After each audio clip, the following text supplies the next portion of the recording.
নমস্কার, আমি ডক্টর সঞ্চয়ন মণ্ডল। আমি সিনিয়র কনসালটেন্ট মেডিকেল অঙ্কোলজিস্ট। আমি অ্যাটাচড আছি HCG cancer hospital new town. আজকে একটা খুব ইম্পর্টেন্ট টপিক নিয়ে আলোচনা করব, সেটা হচ্ছে আর্টিফিশিয়াল ইন্টেলিজেন্স ক্যান্সার আমাদের ডায়াগনস্টিক এবং থেরাপির ক্ষেত্রে কী ধরনের আমাদের ইভলিউশন আনতে চলেছে, যেটা আমাদের খুব মোস্ট টকড অ্যাবাউট, যে এআই আমাদের ক্যান্সারের ক্ষেত্রে কিভাবে মডিফাই করবে। এআই অ্যাকচুয়ালি কী করে? এআই আমাদের বেসিক্যালি ডায়াগনোসিস করে বিনাইন থেকে ম্যালিগনেন্ট, কোনো মাইক্রো মেটাস্টাসিস থাকলে সেটাকেও ডিটেক্ট করছে, আর ডিটেক্ট করছে যে রিস্ক আর তার আউটকাম কীরকম হবে। প্রথমে আসা যাক মেডিকেল ইমেজিংয়ের ক্ষেত্রে এআই কী ধরনের ইভলিউশন আনতে চলেছে। গুগল ডিপ মাইন্ড এআই, এইটা আমাদের ব্রেস্ট ক্যান্সার স্ক্রিনিংয়ের ক্ষেত্রে ভীষণ ইভলিউশন আনেছে।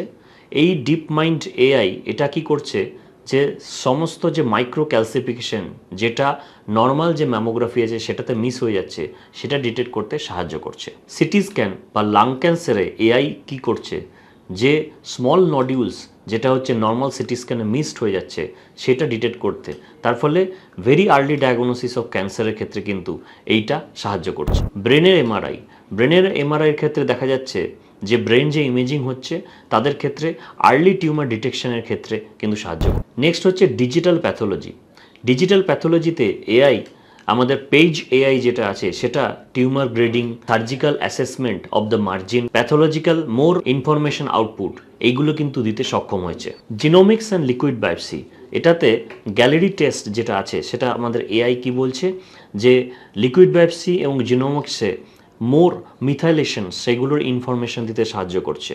তার ফলে আমাদের জেনেটিক স্ক্রিনিংয়ের ক্ষেত্রে আরও স্ট্রঙ্গার হচ্ছে ইনফরমেশন। নেক্সট হচ্ছে রিস্ক প্রেডিকশন মডেল। পেশেন্টের লাইফস্টাইল, ডিজিজ হিস্ট্রি এবং ইমেজিং এবং ফ্যামিলি হিস্ট্রি, এগুলো কম্বাইন করে ওনারা একটা স্ক্রিনিং টেস্ট করে একটা স্কোর নির্ধারণ করছে, যাতে বোঝা যাচ্ছে যে which group of people should get screened, এবং স্পেসিফাই করছে। বেনিফিট অফ এআই কী হচ্ছে? বেনিফিট এআই হচ্ছে যে large volume data easily solve করে দিচ্ছে, যে মিসড আউট যে ডিটেকশন সেগুলো শর্ট আউট করে দিচ্ছে, so that early detection of cancer can be available, and it help in diagnosis also and prognostication. কিন্তু একটা জিনিস মনে রাখতে হবে, AI cannot replace the clinicians অবশ্যই দরকার। AI is the adjuvant of our clinical decision. অনেক ক্ষেত্রে দেখা যায়, প্রোটোকলের ক্ষেত্রেও দেখা যায় যে এআই অনেক কিছু আমাদের হেল্প করছে, সেটা definitely aid to our therapy, not to replace the human.